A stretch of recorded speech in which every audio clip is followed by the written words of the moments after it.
You're watching your own boyfriend? My own Facebook Live? Yeah. Baby, can you give me some water, please? Yeah. Well, this is the feeling of having a girlfriend, Dominic. Baby, can you give the water, please? You glass, no? Thank kapon kap. Okay. Kita mo yung Dom? Nakita mo? Wala ka nun. Alam niyo, ganito pala pag may, well, hindi ko naman first time. Pag may jowa kang foreigner, para kang minuminutong, may English class. Para kung sinusubok at nilalaban sa IELTS sa mga pa-Englishan Ganun pala. I like so loud. It's not gonna be, I see. I like. Yeah, we're same already. Yeah. Session na kayo, ha? Ganito pala feeling pag lover boy. Nagayon ko yung labasa yun.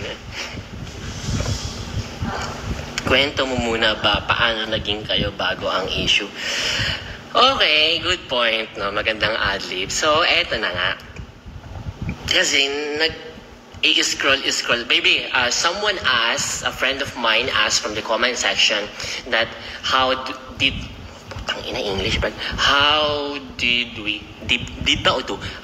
we know each other? Or how did we know each other? I don't know. I'm not sure about the fucking grammar, And then am I gonna tell them the story now? So ngayon, I'm just telling you. I'm asking permission from you, Just fucking consent. Okay, so ayun na nga. Nag-i-scroll ako ngayon sa Instagram. Scroll. Tapos may nakita ko isang girl group. Masayo. Tapos nakita ko, yung isang member, ang ganda. Parang Blackpink, apat sila Tapos hinanap ko ngayon Instagram. Tapos nag-message ako, hello. Nag-reply naman. After 5 months. Skuday. Alam mo na-reply, 2 heart. After 5 months. It's okay, baby. That's life of being a pretty. Eto na! Pa-shoutout, Kenichi and the Power! Ayoko na magsalita. Eto na, guys. It's 20:09 or 8:09 p.m. Philippine Standard Time. Ladies and gentlemen, I think this viewers is enough na rin kahit paano 116,000. But we're giving still 1 minute bago na magka-explukan na. Eto na! Mars! Ano nang chika natin dyan? Kumapit ka na! Ulog yung boxer shirt ko. Teka nga, hinangat ka man.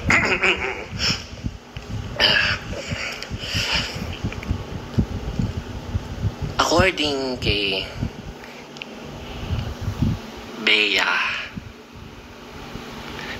Bunda.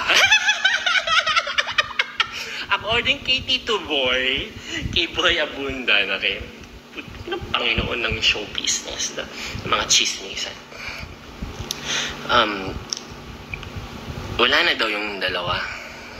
Compare 100%. Hiwalay na daw sila ngayon. Ngayon, si Dom, tinatry niyang habulin si Bea at maayos pa ang lahat. Pero hindi ko yung gusto. Diba? Gusto ko yung naghiwalay na sila. Pero according nga kay Tito Boy, kay Bea Bunda, hinahabol pa kay Bea. Si Bea daw, gusto pa daw maayos. Ang tanong ng bayan! Pero bago tayo tumating ng commercial muna. Nangyari, naisoli na daw ni Bea yung engagement ring kay Dom. Eto na, ang tanong ng bayan. Bakit naghiwalay?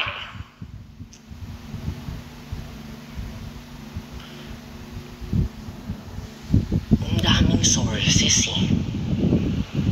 Ang mabigat dun, yung mga nasagap kong sources for the last 71 hours. Tama ba? Mali pala. 73 hours. Puros mga celebrities pa, artista yung nag-splok sa akin So ngayon, bilang pinagsabihan nila, kinumpile ko ang chika. Eto na nga. Eto palang si lalaki. Lalaki na lang tayo, baka malibel eh. Siyempre, di ba? Ito palang si lalaki.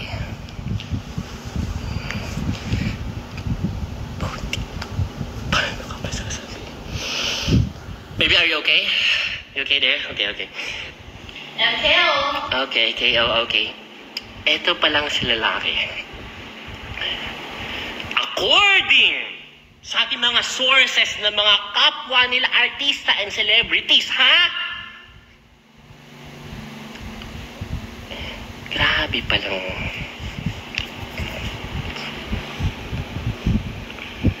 nauubos pala yung pera ni babae.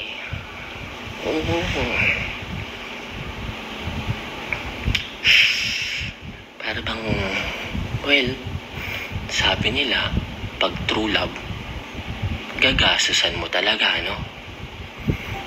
Yan ang sabi. Pero, grabe na daw eh. Lahat na lang daw si babae. Yan ang sabi ng mga artista. Hindi natin alam. Yung dalawa lang talaga nakakaalam yan, ha? Tapos pati daw yung nanay ni babae napapaikot-ikot ni lalaki. Kaya iayos ko yung eyeballs ko para kunyari baka i-psychological camera nyo ko eh. Diba? Eto pa ang tanong nyo. Kung tumagal naman pala sila ng ganun yung setup na gumagastos lagi si babae sa lahat-lahat, mapatravel, travel dito, travel doon. Kasi true love talaga. Kung si babae yung may pera, wala namang mali doon. Gender equality tayo dito. Wala naman nakikitang issue doon. Pero ang tanong, bakit ba talaga biglang naghiwalay kung okay naman lahat? Siyan, may third party daw ba? Wala daw eh. At ang chika pa nga sa akin, ito atin-atin na lang ha. Huwag nyo lang sana masabi sa iba.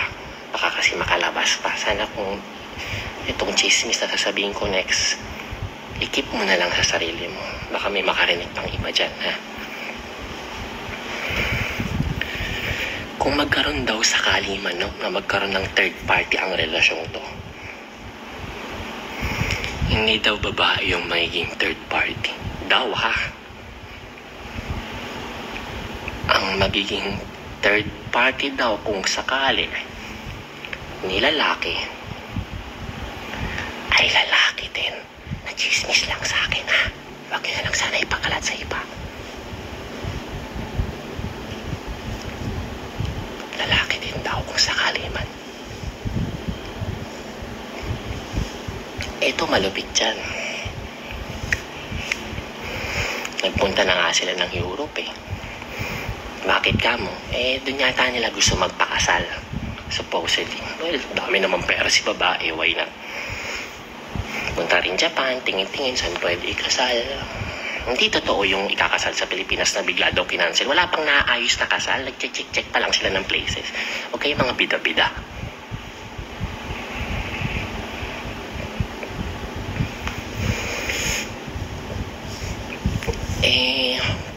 Napagkasunduan yata na bago ang kasal. Na ito napansin ko lang din sa pananalita ni Tito Boy, no? Pansin ko lang, parang hindi maka-all in si Tito Boy. Oo, parang hindi siya maka-all in. Parang hindi masabi lahat-lahat. Pero nung inanalyze ko, pinanood ko ng 7 beses yung sinabi. Pinanood ko ng 7 beses. Lalakas ako yung boses ko, ha? Ito na kasi isplukan eh. Bakit ang hina ng boses ko?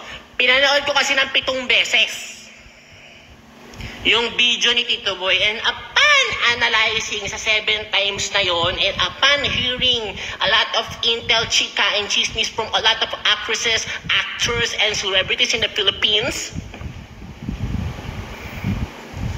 ito yung naging conclusion ko. Based pa lang sa pananaw ni Tito Boy, may problema talaga sa prenup. Di lang niya marekta eh. Pinoprotektahan niya syempre si lalaki dahil kaibigan nga niya since nung bata pa nung nagbabadminton pa daw siya. Tagal na daw yung kaibigan. Pero hindi niya madirekta eh. Ang gusto niyang sabihin, nung pinaikot-ikot yung mga salita niya, ito nang gusto niyang sabihin, okay naman yung nung una, okay naman yung prenup eh. Si lalaki pa nga daw ang pumunta. Sorry, ulit yung sinabi ko. Si lalaki pa nga daw ang nag-approach sa nanay ni babae na willing daw siyang pumirma ng prenuptial agreement. So, anong gusto mong i-point out, Tito Boy? Anong gusto mong i-point out, Bea Bunda?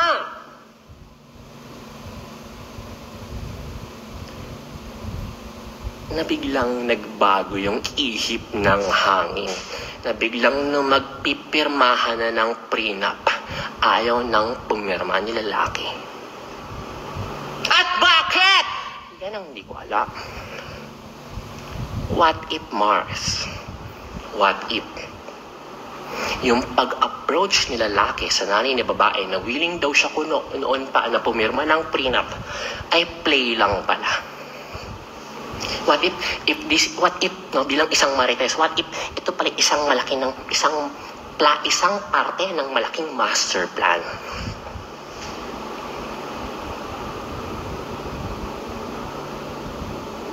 Daming pera ni babae, Brad. Mga registered na mga ari-arian yan, kulang-kulang 1 billion. Paano pa yung mga hindi nakapangalan sa kanya na pailalim na hindi binabayad ang tax? Ay, sorry. Putik. In short, si babae, bilyonarya yan.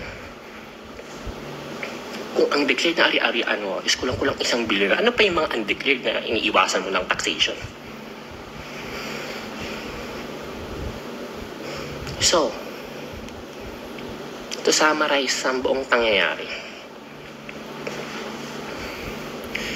okay sana ang lahat. Yung buong relasyon nila, okay sila as boyfriend and girlfriend.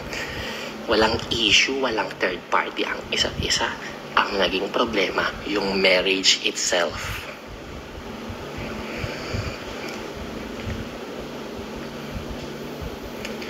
Ang naging problema, yung kasal. Kaya ang sabi ngayon ni Tito Boy, kung magkabalikan man ang dalawang ito ngayong taon, definitely 100% sure, walang mangyayaring kasal ngayong taon. Bakit ka mo kung i-analyze mo, ano naging problema? Yung kasal, alam mo pwede maging problema sa isang kasal kung wala mo pala kayong third party? Baby, come here. I'm getting stressed. Come here.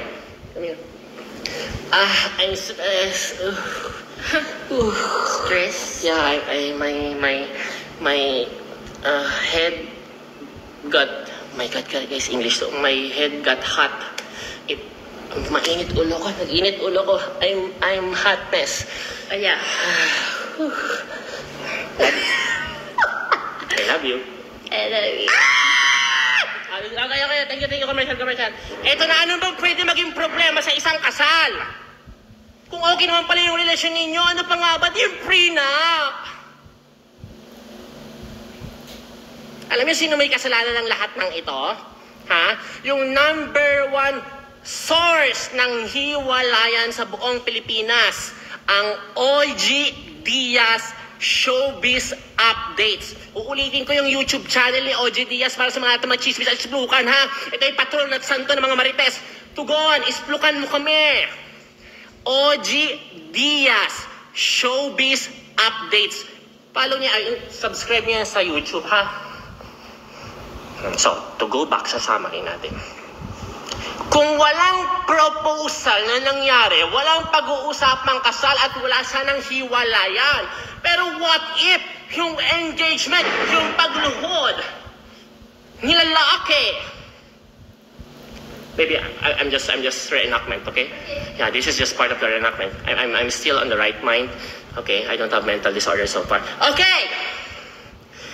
What if yung engagement at proposal ng lalaki ay parte pala ng isang malaking plano.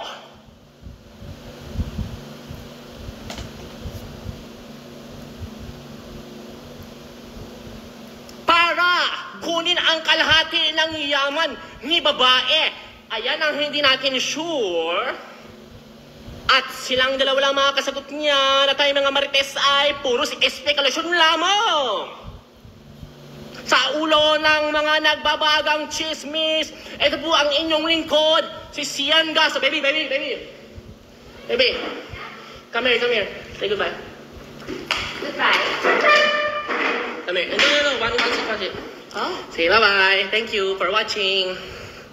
Kain na kami. Kanina pa kami gutom at mag-grocery kami.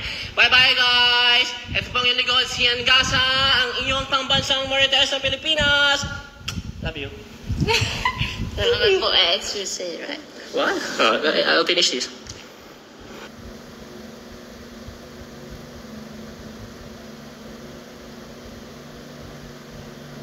Papanood Pero ko sa'yo. actually, merong hindi ba Maxi Dome na app, sabi